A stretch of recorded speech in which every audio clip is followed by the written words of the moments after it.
The reactor itself, obviously you're saying there was an actual RBMK reactor of the same design there in Lithuania, which you were able to access that, and you LiDAR'd it and surveyed it? Yes, we were incredibly fortunate because we didn't have access to it at the beginning, and they were in heavy negotiations when I first joined, and there was, well, if we had to do all these sort of plan Bs, if we don't get access, what are we going to do? How are we going to do this?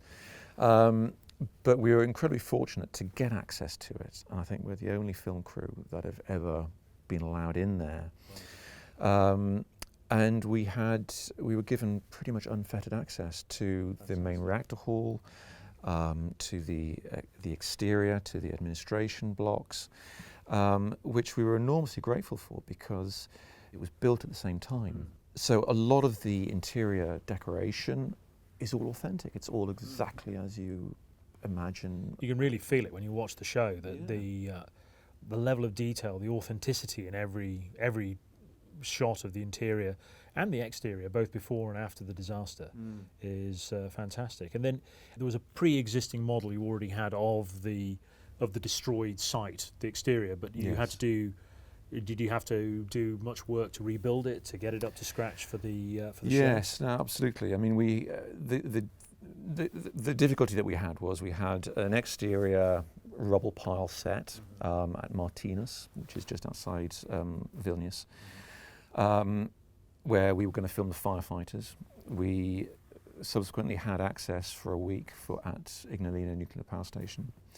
And then we had a CG model, which we had acquired, of the whole Chernobyl environment. Right. And as I said, that covers around about 12.5 square kilometers. The model that we had was fairly low resolution, but what we had to do in the end was to try and marry these three locations up: the CG model, the Martinus rubble pile set, and Ignalina. We ended up with a full virtual environment of all the sets. Then it was a case of going in and really trying to work out, well, where are our camera angles going to be? Right. Where is the level of detail that's going to be required? Did you know all the camera angles at that stage? So we had a fair idea of where we were going to be from the live shoot.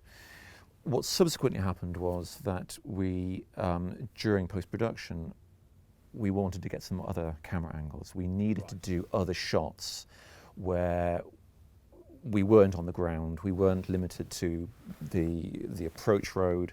We had to get up onto the chimney, we had to get up onto the roofs, which meant that we were going to have to go virtually into our virtual sets in a lot of other places. And at that stage, we didn't really know where we were going to be. I think we probably had a loose ideas at that stage, loose discussions with Johan. But what it meant was that certainly for reactor 4, which is our hero reactor, we had to really detail up that so that wherever we went, wherever we positioned our camera, it was going to work. And subsequently in the show, you'll see we're actually up looking at we're panning around the chimneys, which are full CG shots. We pan straight down into the open core where we see the corium lava at the bottom. That's another full CG shot. So we knew we were going to be looking in, and that was a very, very heavy build. One of the things that I really was very concerned about was that we shouldn't have any what I call illegal camera moves. So any flying camera moves where the camera is something the way it wouldn't have been on the day. You wouldn't have had a floating camera looking at the helicopters coming in.